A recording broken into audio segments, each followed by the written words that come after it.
So can anyone read it? What section 3, 4 states? Anyone wants to read it?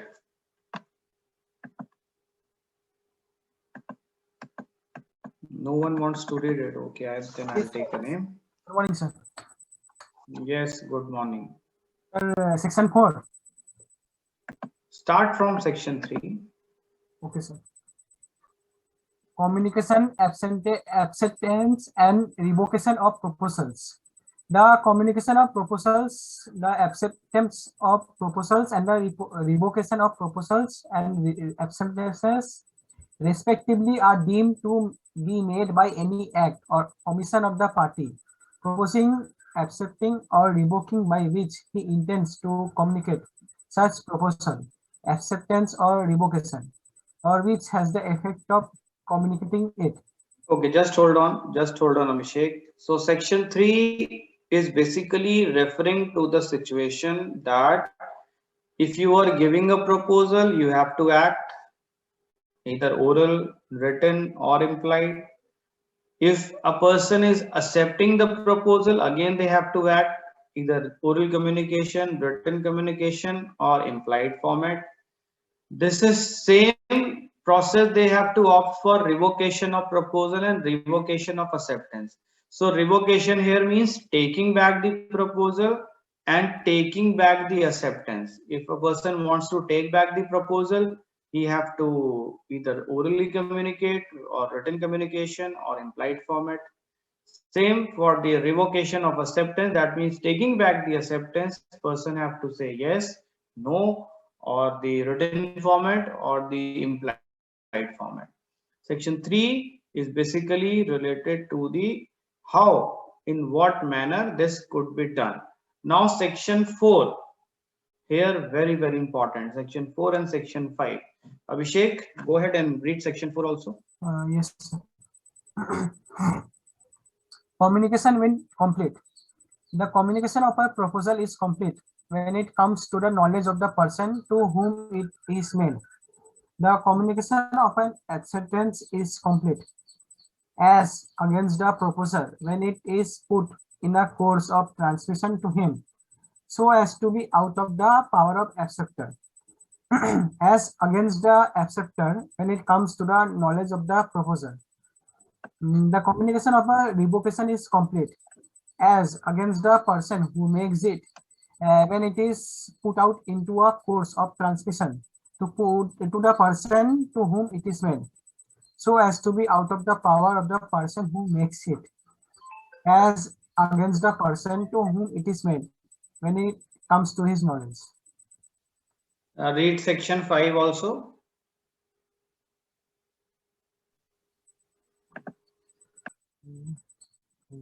Sir, where it is? Sir, there is illustration, sir.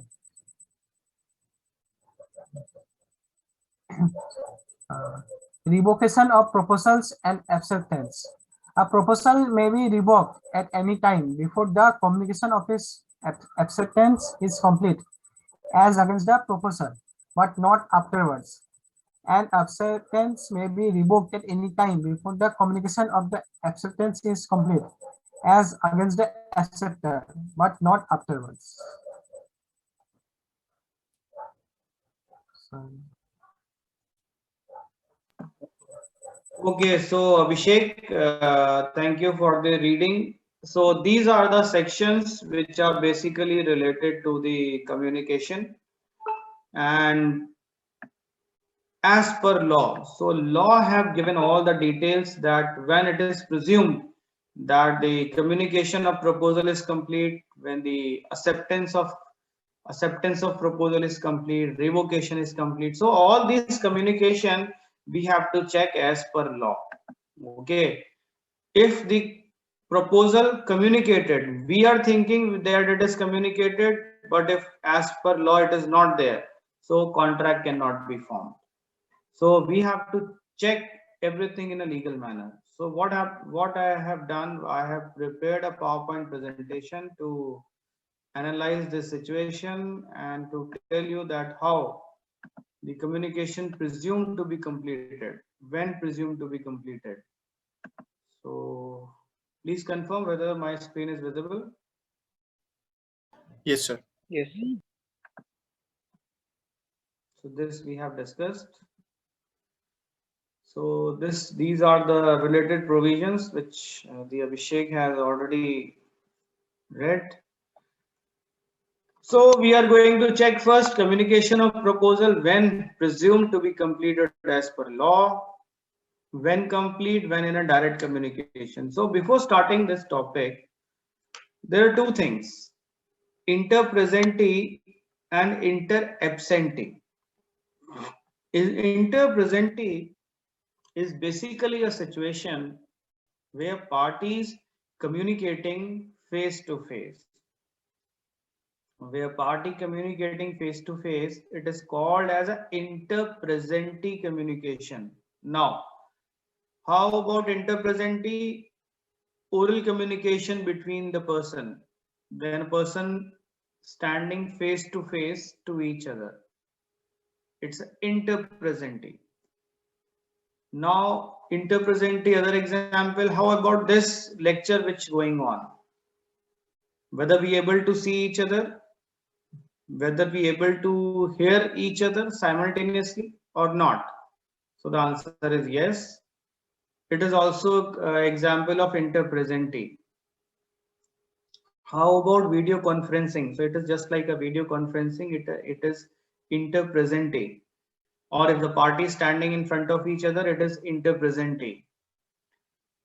How about proposal through telephone? So let us proceed further first, then I'll ask you a question. Another aspect is inter absenti. Inter absenti is basically where parties are not present what I say, not face to face. That means written communication. That means communication through emails, communication through uh, post, by speed post, by courier services, communication through emails, communication through pager, communication through WhatsApp, or communication through messages.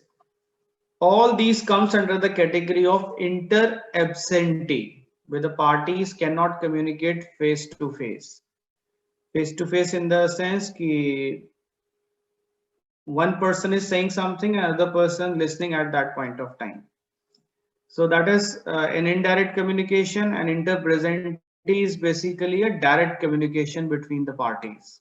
So like we are communicating each other, this is a direct communication, and this situation is considered as an inter presenti. Okay. So we are going to discuss this direct communication, but before starting this, how about the telephone call? So call through mobile, whether it could be considered as inter presenti or inter absenti.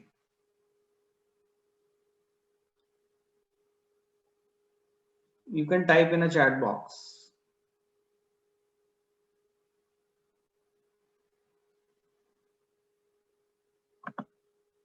Talking or giving a proposal through mobile, whether it is an inter presenti or inter absenti. These are the modes of communication to each other, direct mode or indirect mode. I don't know whether you are writing or not, because I am not able to see my chat box. Okay, now I got it. I started getting the answers. So when we talk on phone,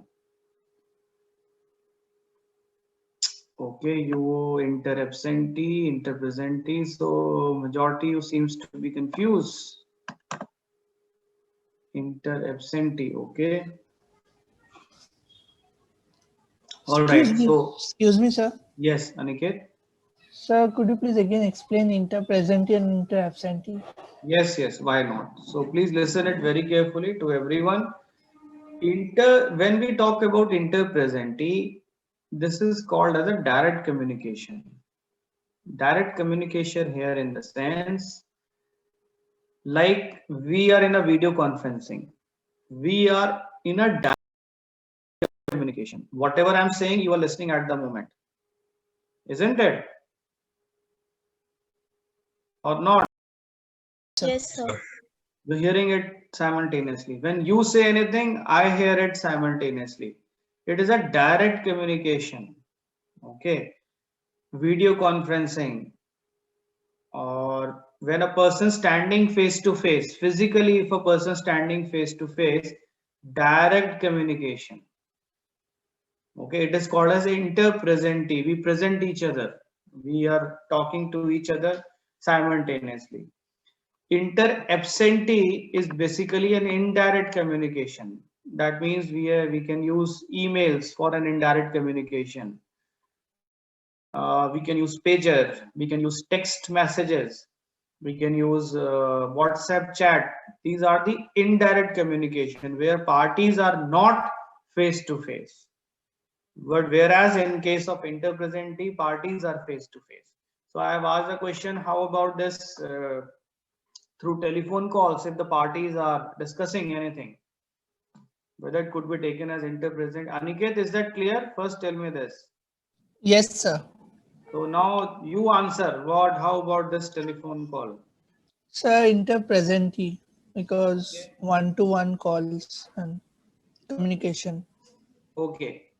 So the answer is, it is actually interpresentee. It is not inter-absentee, because simultaneously you are hearing the other party. And whenever you respond, the other party able to hear you simultaneously. It is actually interpresentee, not inter-absentee. Now, I'm twisting the fact. How about the recorded message sent to the other parties? Voice recording sent to the other party. Sir, inter-absentee. Whether it is inter-presentee or inter-absentee. Sir, both.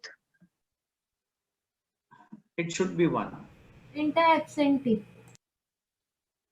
It is actually inter-absentee, because parties are not discussing anything face to face directly.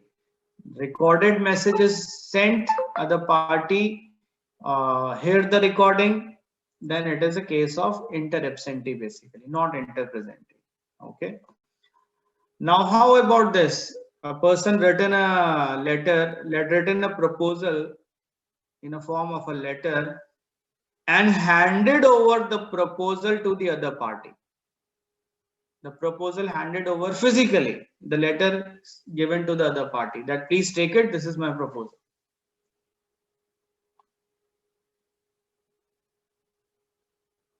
Whether it is inter-presentee or inter-absentee. Please type in a chat box whether it is inter-presentee or inter-absentee. That a person written a letter, handed over the letter physically to the other person. Inter-presentee. It will be inter-absentee. Inter-absentee, okay. I got very few answers. Okay, so the answer for this is, see, parties are face to face, but whether proposal given face to face or not, that we have to see. So the answer is no. Proposal is given by way of letter. Proposal is not being cited by a person. Proposal is just handed over to the other party. So this is basically a situation of inter-absentee, because proposal is sent by a post.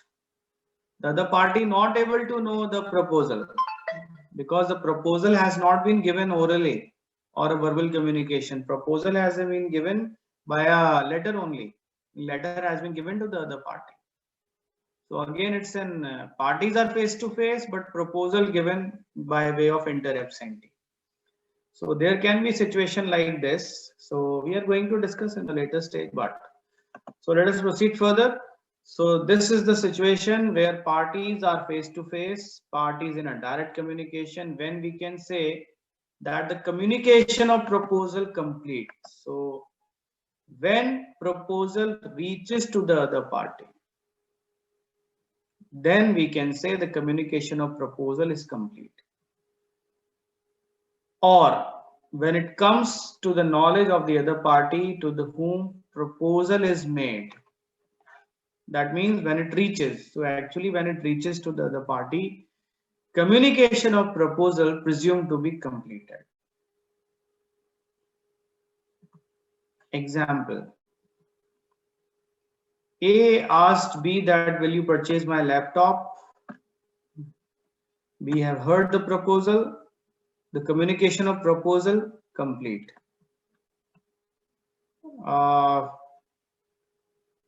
So I think I have second slide also I have covered here. Let me just check.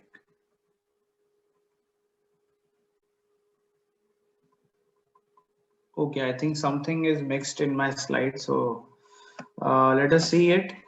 So this first example, if you see that is given a proposal orally that will you purchase my laptop, we heard it, the communication of proposal presumed to be completed. A written a letter and given that to be by hand. All right, so the moment B received the letter, the communication of proposal presumed to be completed. A sent his agent to communicate his proposal. The moment agent communicate the proposal to B, in that case we say the communication of proposal is complete.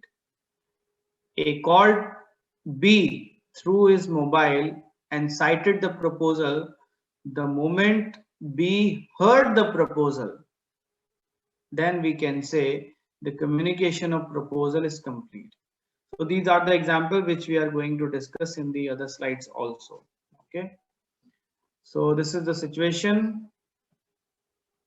A through video conferencing cited the proposal like we are doing. If I have given a proposal to you and you heard the proposal, at that point of time we can say the communication of proposal is complete as per law.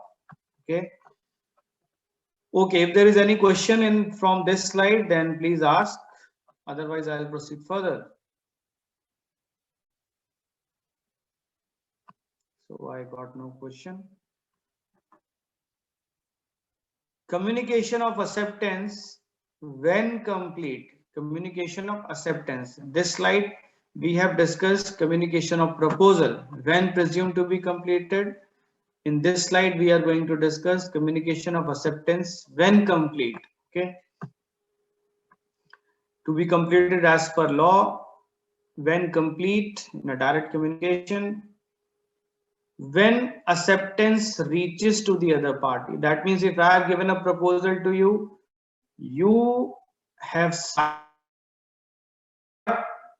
your acceptance must reaches to me. That means if you have said anything which I unable to hear it, then we cannot say that the communication of acceptance is complete.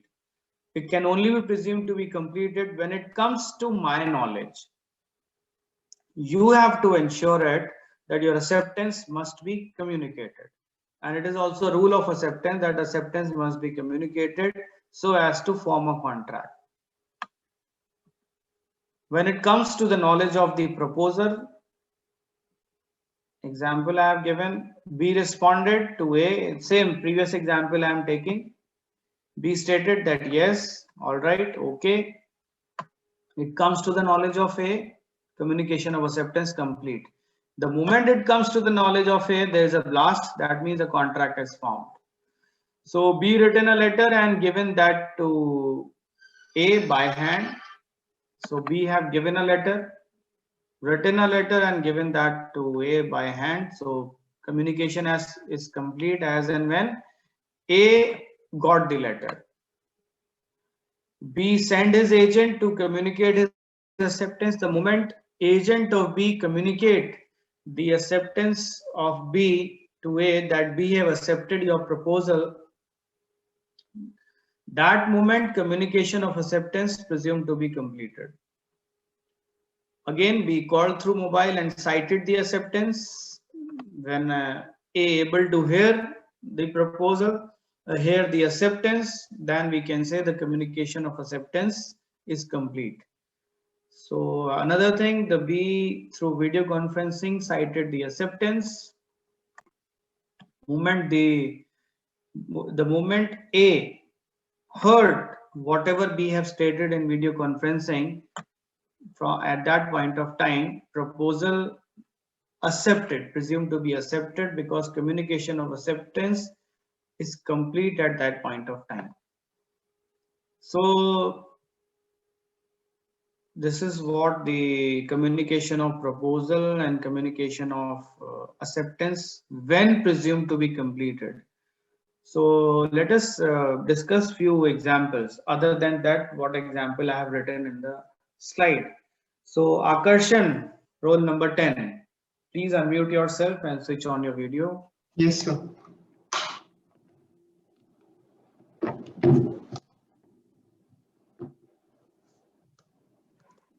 Akarshan, morning, I sir. hope you have, good morning Akarshan. I hope you have heard what we have discussed right till now. Yes, sir. Yes, sir. I hope it is clear to you. Yes, sir. So let us discuss one illustration, very, very interesting. Now what happened? We